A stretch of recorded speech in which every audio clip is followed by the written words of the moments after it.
Welcome to the Lean Solutions Podcast. This is the podcast that adds value to leaders by helping you improve performance using process improvement solutions with bottom line results. My name is Patrick Adams, and this season I'll be joined by three other amazing hosts, including Catherine McDonald from Ireland, Andy Olrich from Australia, and Shane Doffenbaugh from the United States. Join us as we bring you guests and experiences of lean practitioners from all over the world. Hello and welcome to this episode of the Lean Solutions Podcast, led by your hosts, Andy Olrich and myself, Patrick Adams. How's it going, Andy? G'day, Patrick. Going great, mate. How are you? Oh, I'm doing great. Enjoying the summer here in Michigan. It's been hot the last couple of weeks. So, okay. Well, it's the opposite down here. It's thick coats and rain jackets. So that'll do. Okay. All right. Well, hey, Andy, today we have a really great topic for our listeners. We've touched on Toyota Kata, on Kata thinking a number of times, but we have a special guest, an expert in this area who I've had the opportunity to sit in on some of her workshops, and pretty amazing facilitator, to say the least. But for those listeners that are new to Kata, Kata focuses on guiding individuals or teams to achieving desired outcomes. While coaching, there's two separate types of Kata, so we'll probably get into both these, but Improvement Kata and Coaching Kata. Improvement Kata provides the framework for problem solving, while the Coaching Kata actually helps guide individuals in achieving those outcomes. So I'm sure we'll dive into this very specifically, but overall, the methodology helps drive innovation, improve efficiency. It helps foster this continuous improvement culture that we're all seeking. So I'm excited for our guest today, Beth Carrington. And Andy, why don't you just give us a quick kind of intro for Beth before we bring her on? I'd love to. So Beth Carrington is a seasoned consultant, and since going back to 1999, and specializes in lean transformations and coaching. And with over 2 decades experience in various industries, she founded Carrington Consulting Inc to focus on lean transformation. And since 2009, she has been a master coach in Improvement Kata and Coaching Kata, helping organizations enhance their scientific thinking for better performance and innovation that you spoke about, Patrick. Beth's expertise is very wide and broad, and it's evident in her contributions to the Lean Enterprise Institute and their Lean Post. And this is where Beth shares insights on improvement and coaching Kata. And her work has been compiled into the fundamentals of improvement and coaching Kata. Amazing. Welcome to the show, Beth. How are you? Oh, I'm great, Andy. Sorry, Andy. I'm so happy to be here. Mixed up with Adams and Andy. I know. I'm a little excited. So jump out of the gate. But yeah, Andy, thank you for the introduction. Patrick, always great to see you. Yes. We don't see much of each other, but we have over the years. So good to see you again. You too. And I'm so excited to talk about the subject that has consumed a lot of my cognitive energy over the last 15 plus years. I mean, yes. This is a subject I love to explore and learn about and practice. So great to be here. That's awesome. That's awesome, Beth. We can feel the passion already. So I'm really looking forward to diving into this one. And don't worry about the Adam thing. I've been called way worse. So let's go. There may be, depending on who's listening now, there may be some people who have familiar with your work and the process and methodology. Hopefully, we've got some people who are checking out for the first time. So can I get you just to give us a high level? Pretend I know nothing about Toyota Kata. Can you give us a high-level introduction to what it is and, really what it's all about? All right. So I'm going to delve back into history a bit, and then I'll bring it to current day and current thoughts. I was lucky enough to engage with a gentleman by the name of Bill Costantino. He was my sensei for years. While I was still in corporate America, we started with another company when I was in corporate, a lean consortium. And I was lucky enough to meet Bill, learn from Bill. He was a group leader at Georgetown, Kentucky. I think the story goes he was like the first group leader hired in Georgetown, Kentucky. And I learned so much from him. And then we partnered and started a lean consulting firm together. And my first job after I left corporate America, I was a automotive president of an automotive supply company. We supplied all tier one automotive companies across the world. And he and I started this venture, and I learned so much from him. But during the early days, he sent me a transcript of a book from a friend of his called Mike Rather. And this transcript, he's like, read it, call me. I want to get your insights. So I read it and I called him before I was done. And I just said, oh my gosh, this is the missing link. This is what we in Western world outside of Toyota have missed in terms of lean. You know, most people think of lean as a noun, I would say, a thing, and it's not. It's more like a verb. It's a mindset.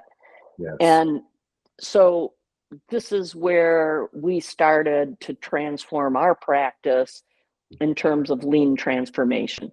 So Bill and I started working together in 1999. This was about 2008, and it transformed my thinking, my practice around lean.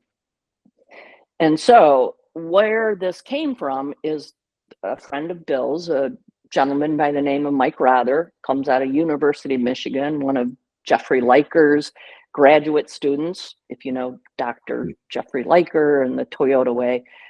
And Mike went and researched Toyota, as many industrial engineers and engineers out of the University of Michigan did, but with a slightly different skew or approach to it. And he went with kind of two research questions. One was, what's the leadership behaviors, management, subordinate, people leader, subordinate relationship that drives their innovative solutions to problems? And the second question he asked during his research is, can we operationalize it to teach others? And that was about a 6-year research that he was doing. And finally, he published this book called Toyota Kata. And in this book, it shows the operationalization of behaviors of people in being coached by their direct supervisor, and not being coached to solutions, but being coached to a thought process that is very much around scientific thinking. And that's the term we use today when we talk about Toyota Kata.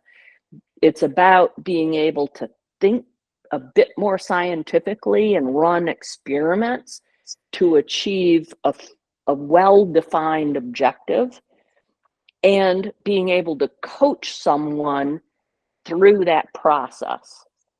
And there's another element, when you get a bit more sophisticated about it, you have what's called a second coach or a coach's coach that helps that coach think about their role in terms of a second coach. So someone coaching me on not how to improve the process, but how to coach someone to be more scientific thinking in their approach.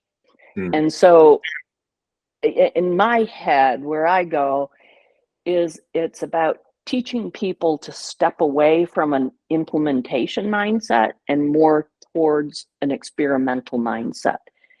And I know where I want to go. I mean, I can fully define that, whether you're talking value stream map or Hoshin Connery goals and objectives, or simply in Kata terms, we call it a target condition, the short-term state I want to be in, how I want my process to flow, whether it's an engineering, manufacturing, finance process, it doesn't matter. But this is how I would envision better being. And now how to get there, I can learn how to experiment to achieve that. And so that research to me was like eye-opening. And back in the day when I was starting lean in the early aughts, you know, I was reading Steven Spear and going, there's something here, but I didn't quite get it. And it took Mike and this concept of operationalizing the management system, so to speak, where I could actually begin to think about teaching someone to think more scientifically to achieve their objectives. And at the end of the day, that's what it's about. And that includes whether you want an army of frontline people solving problems, achieving new results, being innovative in their results, or engineers, industrial manufacturing product engineers, being much more innovative around their process of design, or talking about managers trying to reach Hoshin Connery or, you know, C-suite people driving huge results organizationally. It's all focused around this way of scientific thinking and acting that Mike operationalized, and that became the Improvement Kata and the Coaching Kata. Love it. If that makes sense. We're going to dive into the tactical side of things, I'm sure, but I want to cue in on something that you said earlier. You mentioned that you felt like this was the missing link, and I know that I've had conversations with Mike Rother, and I've listened to him speak, and he talks about rewiring the brain into a different way of thinking. And I want to ask you, like, well, why aren't leaders, especially in the Western world or Western why do we have to rewire the brain, and why is this the missing link? Like, what is the natural tendency for us, and why aren't we doing it the right way? What would your thoughts be on that? I'm not sure it's not the right way, but there might be a different way. And it's about this mindset. We as humans, it's the way we're wired, psychologically, physiologically, I should say. There we go. That as we want to know things for certain. This is why optical illusions work, right? We look at something and, oh, I just know I'm seeing a lamp. But if someone else looks at it and go, no, it's two faces, right? As soon as we see something, we want to compartmentalize it into something we know. And this is what I call that implementation mindset. And in the lean community, we've been focused in the 20th century on implementation. I go and study the tools of lean and I implement those tools, as opposed to being able to describe a desired future state and experimenting your way to get there. And so it's just the way we as humans are physiologically programmed. You can see it in people. As soon as people think they have a solution to a problem they're facing, whether they've tested the solution or not, just the thought that I think I know the solution, they relax, and now it becomes a task, as opposed to really saying, I don't know how to get there, but I have recognized some obstacles preventing me from getting there, and now I can run some experiments to overcome those obstacles. So it's that mindset, that the practice of the Improvement Kata, the practice of the Coaching Kata, helps you rewire your brain into this experimental mode. And it's often been referred to in young children. exploring their world, right? And they're touching things, they're moving forward. What's that? What's that? What, you know, and getting their footing through experience.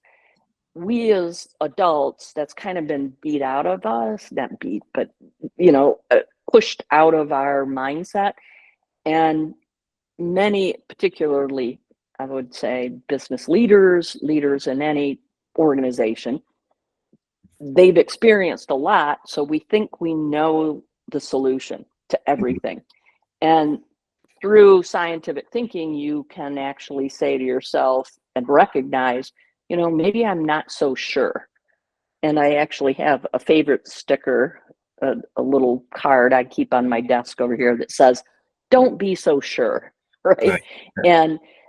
And every idea is worth testing. And through that testing and experimentation, that's the engine that drives innovation. And you can see that in scientific progress throughout the millennial. Sure. That it's maybe I don't really know, or maybe what I think I know might not be so. Let's run some experiments and test that thinking. And so that's a bit, Patrick, around where that mindset shift, and it only comes through practice, because we as humans have been kind of deprogrammed from that. And leadership, clear in many instances, in my experience, has, because it has to show vulnerability, it has to show maybe I don't know all the answers, where the common default is I know. It's a great call out. Connects. Yeah, thank you, Beth. And just jump in here if that's okay. I you know, one of our regular guests and one of our great mates, Katie Anderson. I love Katie. Yeah. You know Katie? Yeah, she's great. Everyone knows Katie. One of the most powerful stories or examples she gave me in one of the workshops I did with her was how doing some work with GE and Larry Culp said he had to forget what he'd learned when it came to, you know, lean and going into this space, because of the traditional, as you said, kind of brought up a way where we're taught to lead in a certain way or think in a certain way. And that was such a powerful example from someone in a, you know, pretty senior place to call that out openly. And I do find sort of one of the things down here in Australia working where, you know, traditionally where I work now in a large water utility, there's a lot of scientists in the organization around water quality. And when I start showcasing, hey, we've got this, do you want to try a bit of this lean and, you know, Lean Six Sigma type thing? A couple of them initially said, oh, look, you know, that's really manufacturing and it's not really there. With things like Kata, when you actually talk them through and they're like, well, that's kind of what we do. Like that's our job. And I'm going, there you go. So it's, that hypothesis and the experimentation, that's all this stuff is that we can. So that was a little bit of a hurdle there. But when you actually put it in front of them, like you did, and just in that simple way, they're like, oh yeah, okay, we might give it a go. So that was, I just wanted to drop that in around some experience and in particular, Katie, you know, forgetting what you've learned and rewire the brain. Yes, absolutely. And so when I work with engineering, and I'm in particular, and many others as well, is they tend to recognize I'm using the scientific way of thinking in my design work, in my coding work, in my software development. But where it comes to more powerful is in the process they're using to develop new designs or develop new coding. It's like it's like agile and kata. You know, I see those very much similar, where agile is about changing, and kata as well, changing the way you develop new code and test new code, modularize it and make it, you know, faster, simpler, quicker feedback, affirming or refuting your hypothesis that it works. It's not about what you're developing, so to speak. It's about the process you're using to develop. And to be able to teach people to separate those two is very important, I think. Mm-hmm. It's the same with manufacturing, right? How I'm going to hone this piece isn't as much typically the problem as the parts coming to be honed and then being sent to the next step. It's a system. And that's what Jeff Leiker talks a lot about, is so many of the problems we're facing are system level, right? They're not this process level. And that point problem solving, 8-step problem is really good for, and they're still experimenting, but on an isolated, recognized problem. When we start talking about system level stuff, it's a bit more complex than that, but we can apply that same scientific thinking to it. Mm-hmm. Beth, on the more tactical side of things, thinking about improvement or starter kata, yeah, can you just walk our listeners through the steps of what that looks like to walk through a kata, as far as the different steps that they would follow? Yeah, absolutely. It starts with recognizing what you are striving to achieve. And in kata terms, we call that a challenge. You know, it's not a goal where I'm pretty sure I can get there. This is a challenge, meaning right off the bat, my mindset is, I don't know how I'm going to get there. I understand why it's important to get there. And I understand the context and the whys behind it. But you have to understand your challenge. And that means you've got a time-based, metric-based challenge you're striving to achieve. And you kind of go through, that's the first thing. It's called understanding your, whether that's 1-by-1 flow at lowest cost, whether that's 100% first-time quality, whether that's cash flow accuracy between, plus or minus 5% month over month. It's what you're striving to achieve. And a learner, we call them, Mike in his original book called them a mentee, has to understand what they're striving to achieve and articulate that in a very, time metric-based fashion. Once you know what you're striving to achieve, the second routine of the planning phase of the improvement kata, we call it, this learner would grasp their current condition as it relates to that challenge. And you don't have to know everything about your current condition, just enough as it relates to your challenge so you can say, okay, this is what I need to know next, or this is what I need to achieve next to get me closer to that challenge. And that description of where we are now, that's grasping your current condition, and where I want to be next, we call that a target condition. Not a target, which is just a metric, but a target condition, meaning pattern of work, process characteristics, I'll see observable facts, I'll see in the future, process metrics, that in the moment kind of metric to monitor progress, and then what outcome do I expect? So those 4 elements of a target condition, you define that, list what obstacles you think are preventing you from achieving that target condition, and then choose one of those obstacles and run an experiment to overcome it. And that is now you're ready to step into the execution mode of the improvement kata, which means you and your coach have a conversation very specifically around a series of 5 categories of questions. What's your target condition? What's your actual condition now? What obstacles? Which one are you addressing?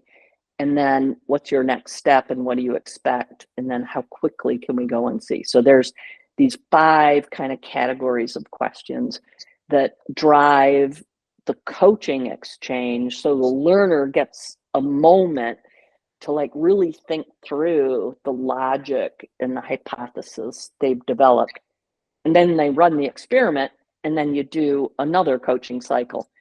And so it becomes this go experiment, coaching cycle, experiment, coaching cycle, with a lot of deep reflection happening for the learner, being driven by their coach into what did I expect to happen? What was my step? What did I expect to happen? What actually happened? And what did I learn? And having learned that, what's my next step? And so again, going from where I am now to this, where I want to be next. And then once you get to that target condition, you set another one, and you're always moving towards your challenge, whatever that challenge might be. Hello, everyone. I am sorry to interrupt this episode of the Lean Solutions podcast, but I wanted to take a moment to invite you to pick up a copy of my Shingo Award-winning book, Avoiding the Continuous Appearance Trap. In the book, I contrast the cultures of two companies I worked for. And though each started with similar lean models, one was mechanistic and only gave the appearance of lean, while the other developed a true culture of continuous improvement. The contrast provides a vivid example of the difference between fake lean and true lean. You can find the book on Amazon. Simply search my name or the title of the book. You aren't a reader? No worries. The audiobook is also available on Audible. Now, back to the show. So you mentioned coaching in there, and it made me think about a question that maybe some listeners might have. So if they're just starting Kata within their organization, and they have the starter Kata, they have a storyboard, they're working through it, how do they find a coach? Like, does the coach have to be an expert in Kata in order to be a coach for a learner? Or, like, I guess, which comes first, the chicken or the egg, right? That's a deep question. That's a deep question, Patrick. So my short answer would be, I have swung a golf club maybe 5 times in my life.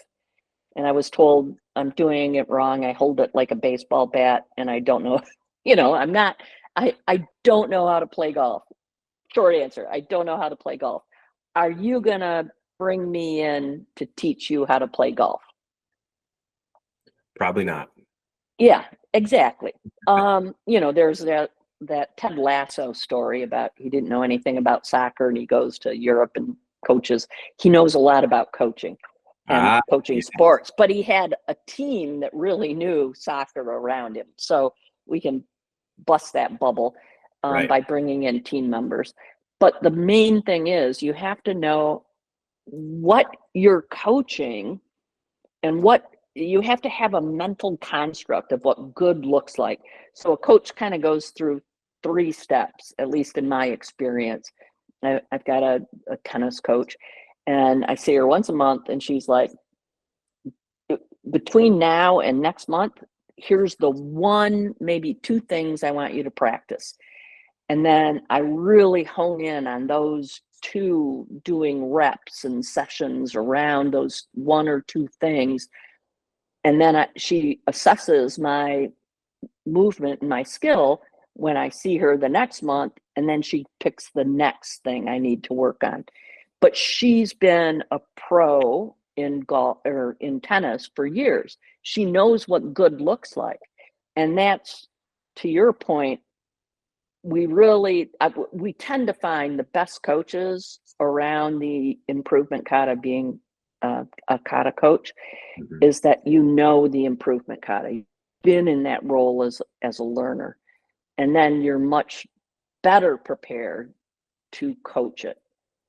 And then also, you've been a learner, a coach. Now you're ready to help teach someone how to coach, meaning you're a coach's coach, or what we call in Kata terms, a second coach.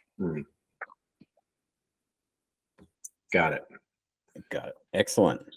So and ongoing coaching of the coach, right? So that's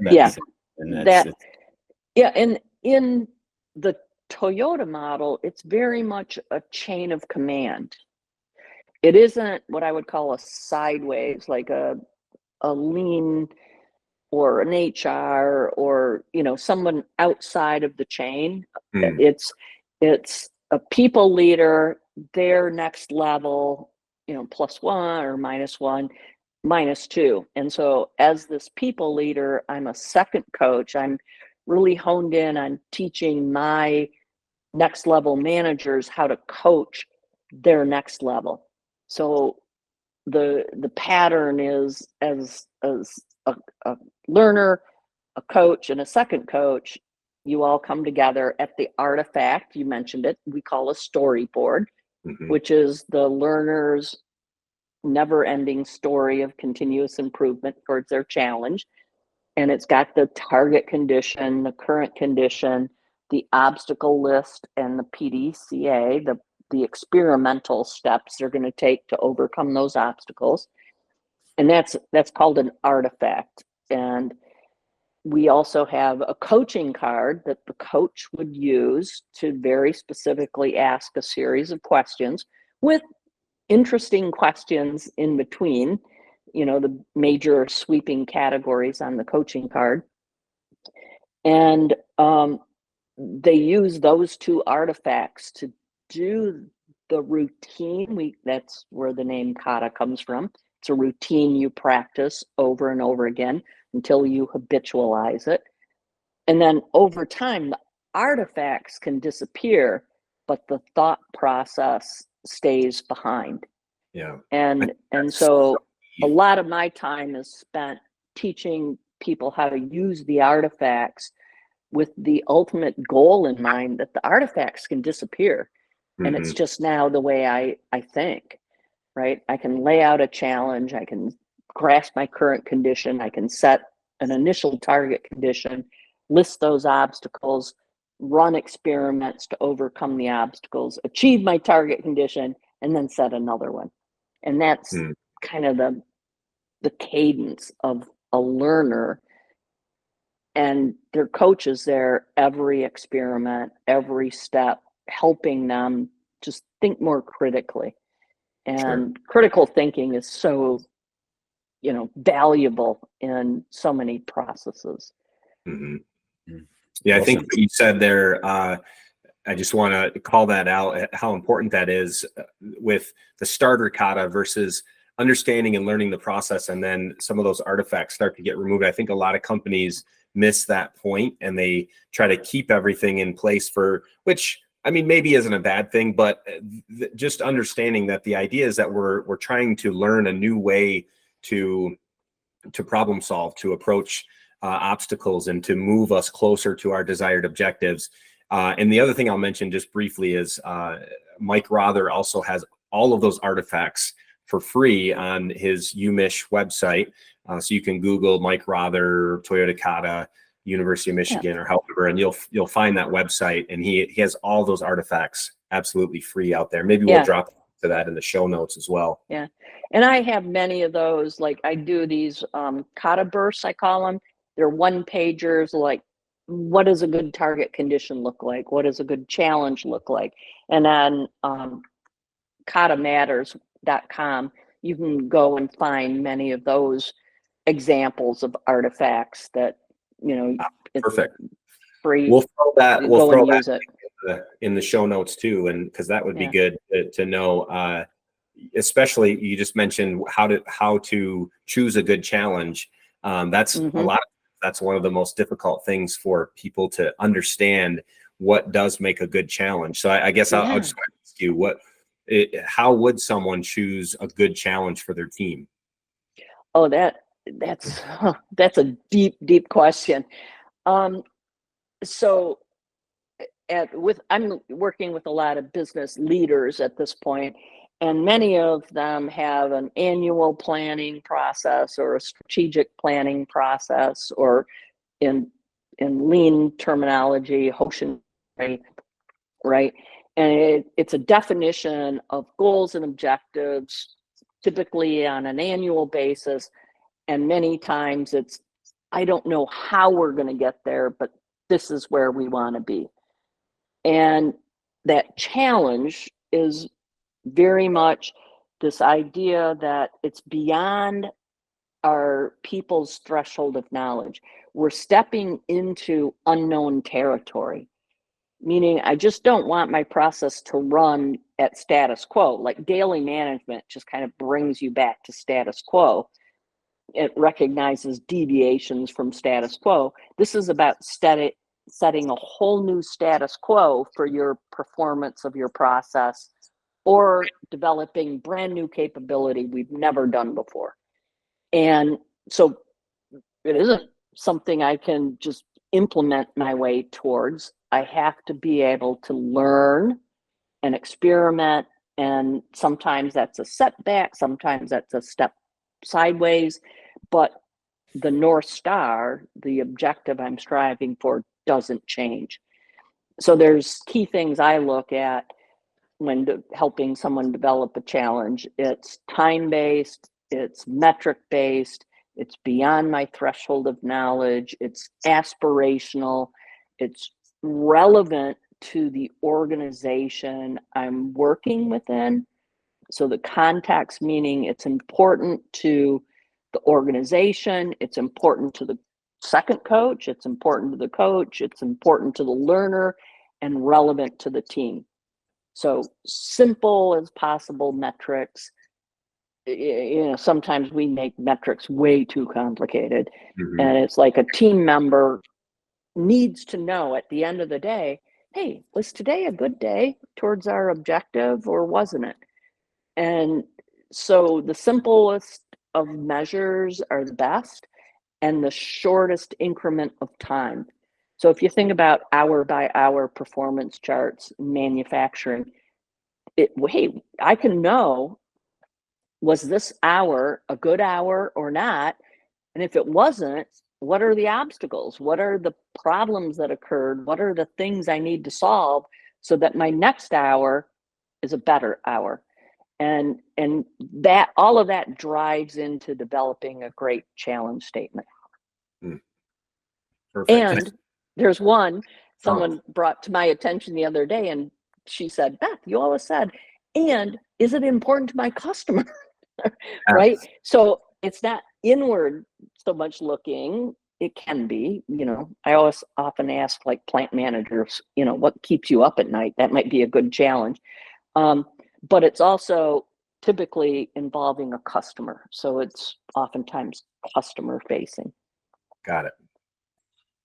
That's great. And I guess we've talked about, the measures, the targets, that type of approach. How do we, just a little bit of detail there on how we would then break that into a target condition. So if you can talk us through an example of that. Yeah. If I'm looking at, let's say, just a simple first time quality, that sounds simple, but I've got a process of, this is a real case out of a site. They had a brazing problem, and this one part number was bouncing around between 20, 50, 30, 40, first time quality. I mean, just horrible. And then it wasn't a huge pain point, wasn't a catastrophic pain point, because they would just rerun it through this brazing process and try it again, and they'd get their, and then the yield would go up, and they could rerun these products like 2 or 3 times.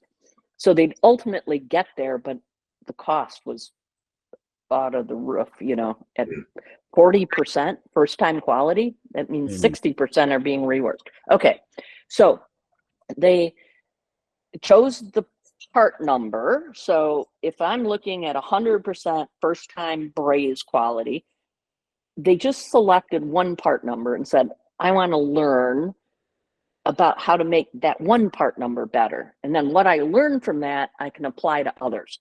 So it's called selecting a focus. I'm just going to focus in on this part number. And that's a really helpful way on your journey to setting a target condition. And then the journey became a measurement system that they used to determine first time braze quality. It was horrible. They had 3 different databases. One was this adaptive machining, one was the brazing operation, and one was final inspection. And the learner, person trying to improve this, would spend hours trying to gather data on what the relationship of that data was. So the first target condition was simply I need to improve my data collection system. So this person can learn everything they need to know within like 5 minutes of the batches they ran from the day before. It didn't change anything in the process, but it allowed the learner to learn. So if I make a change, I can get feedback from my process. Did that change help or hurt? And so that became their first target condition. Then the second target condition was they did a refurb on a vacuum furnace that they used for brazing because they had leaks in the seal and blah, blah. So that became their second target condition. The third target condition is they found out that they were trying to look at the data from final inspection, but final inspection were doing inspections randomly. And they said, oh, we really need this first in, first out. So if I run an experiment, I can learn the feedback. That was like their third target condition. And then they found experiments they could run in their process to start improving the metric of the types of defects being found and where they were being found on the part.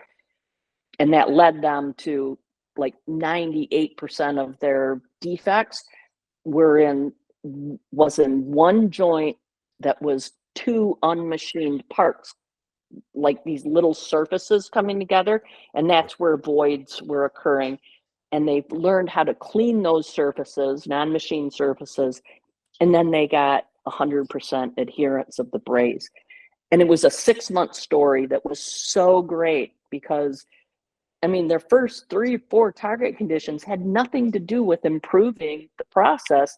It was just developing the ability to affirm or refute hypotheses around improving the brazing process. Wow. And it was such, for me, it's held over for years, like 3 years ago, as a really cool learning journey. And that's what the Improvement Kata, Coaching Kata are about, is helping people through that learning journey. And they were able to take that learning and apply it across a multitude of part numbers they were brazing and really learned how to improve that process. So they went from this 50, 30, 20% first time braze up to a consistent, 99% first time quality brazing on a multitude of part numbers. And so we often hear, and I just heard Steven Spear speak a couple of weeks ago in Detroit, and he talked about learning organizations. And this stuff takes time to develop. And I often, so I'm going to expose a pet peeve I have, sorry. When I hear leaders talk about we empower our people to make improvements, that is not enough. They need skill to be able to do that, and they need time to be able to do that. And you can't squeeze this stuff in a 10-minute break. It's got to become part of my day, that when I do the work, I improve the work. And I'm constantly in. And so Steven Spear's latest book, which I haven't read yet, but I just picked up, Wearing the Winning Organization: Slowification, Simplification, and Amplification, meaning you need to put time in people's day, slowification, to solve complex problems. You need to simplify the process so you can see the problems and then amplify those problems when they occur. So I recognize there's a problem. Patrick and Andy, I'm sure you've heard the story out of Toyota. If everything is green, if you don't have a problem, that's a problem. Right. And that's what he was in my interpretation of what he was talking about. And the Improvement Kata, Coaching Kata, just gives you the mechanisms to actually do what Steven Spear is talking about in his latest book. Yeah, we had a sign up in one of the plants I used to work in there where we'd have our daily stand-ups and tiered meetings, and it was red is good. And it was, yeah, we'd look hard at those reds, obviously, but we'd look even harder at the ones that stayed green for more than 30 to 60 days in some cases, because, yeah, we're not stretching, or maybe that's not the right, because some other things out there doesn't line up. So that's a great call out. Yeah, so true. Beth, and you not to just kind of wrap us up here, but you mentioned that needing the time, dedicating the time, and learning the skills. So just to kind of bring us to a close here, speaking of time and skills, you have a workshop coming up in October. Maybe if people want to dedicate the time and they want to learn the skills, this would be a great opportunity, right? Can you tell our listeners a little bit about that? Oh, I'm so excited. This is probably my 7th, 8th. It's an online workshop. I'm LEI, so I'm part of the LEI faculty and Lean Enterprise Institute, in case you don't know LEI. And I created an online class. And so it's 8 days over 2 weeks. So 4 days in 1 week, 4 days the next. Tuesday through Friday is typical. And it's 2.5 hours a day. So it can be done in your workday. Right. You don't have to travel anywhere. It's all remote, but it's really fun. It's a lot of interaction. The first week is a lot of introduction and mechanical stuff. But the next week is all about coaching and applying that coaching to the students' real live situations. So I've had a group of psychiatrists come from a behavioral health organization in California to chemical processing folks, to you imagine it. They've come through the class, and they're able to share their artifacts, build a storyboard, share it, get immediate coaching, and the participants get to see what coaching looks like and how we kind of develop a challenge and a target grasp the current condition, set a target condition, and so on. And so there's an LEI, Lean Enterprise Institute class coming up late October, I think it's actually in early November, mid-November, sorry. The November 12th through November 19th. And it's an online class. I lead it, so it's not at your own pace. But every session is recorded. So if you miss a day, you can watch it that evening to prep for the next day. And it's just been such a fun course to help people kick off their kata practice. And that's my goal. When I teach that class, I want to prep them so they can start their skill development practice. Sure. And we talk about strategies on how to do that. I really encourage people to come to that class with like two co-workers, so you've got people who can step into a learner, a coach, a second coach role, and learn together after, and practice together after the class. Perfect. So where would someone go to register for that if they were Lean Enterprise Institute, LEI.com. Okay. And the registration is open there. I also have some introductory videos where I talk about the class. I talk about the Improvement Kata, Coaching Kata, and the artifacts and so on. Perfect. And then if anyone wants to reach out to you, if they have questions, where would they go to connect with you, Beth? LinkedIn is really great. I'm on, Beth Carrington at Kata Matters. And I also have a website, katamatters.com. Nice. Perfect. Well, we'll put those in the show notes So if anyone wants to reach out to you, they can go right to the show notes and find those links and connect with you. Well, Beth, it's been great to have you on. As always, love connecting with you and love what you're doing for the lean community, specifically around Kata thinking, and just appreciate your energy and appreciate your continued dedication to the lean community. So thank you. All right. Patrick, always great to see you. Scientific thinking, I believe, is the engine that drives lean. And you mentioned Larry Culp earlier. You know, he did a huge LinkedIn video series around lean mindset. And to me, that all translated into the scientific thinking mindset. So it's a powerful subject to be able to delve into. So great to see you, Patrick. Good to see you again, Andy. Thanks, Beth. Yeah, really enjoyed it. Thank you very much. See you soon. Thanks so much for tuning in to this episode of the Lean Solutions Podcast. If you haven't done so already, please be sure to subscribe. This way you'll get updates as new episodes become available. If you feel so inclined, please give us a review. Thank you so much.